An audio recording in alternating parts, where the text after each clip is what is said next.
At nag-iisip ka naman ba ng lulutuin mo ngayong budget ulam for today's video mga kapares? Ay eto, ihahanda na naman natin yung ating mga lulutuin. At dahil hindi naman mahirap hanapin tong bibilhin natin, ayan kangkong, meron nga tayong dalawang tali dyan, sinamahan ko yan ng itlog, pati na rin ang kamatis at sibuyas.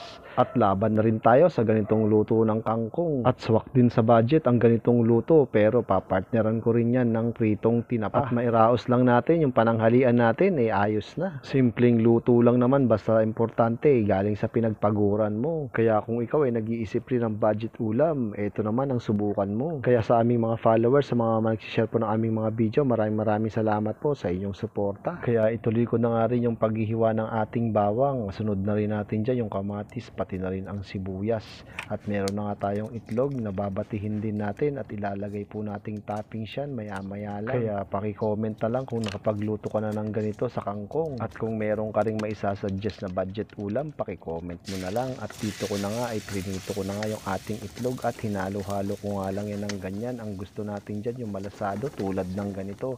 At pagkatapos sa kawali naman ay naggisa na nga tayo ng ating sibuyas. At palalabasin nga lang natin yung kanyang aroma, saka naman natin ilagay na yung ating bawang. At pagkatapos halu-haluin lang natin, sunod na rin natin yung kamatis at antayin lang natin lumambot yan.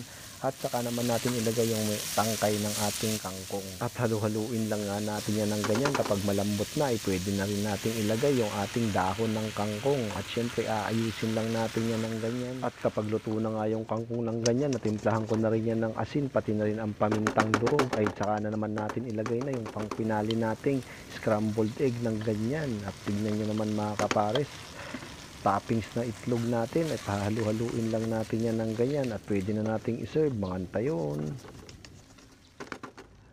Mangantay mga pares. Hindi ko alam kung almusal to o pananghalian na. Nakakagana rin kumain ng ganito minsan.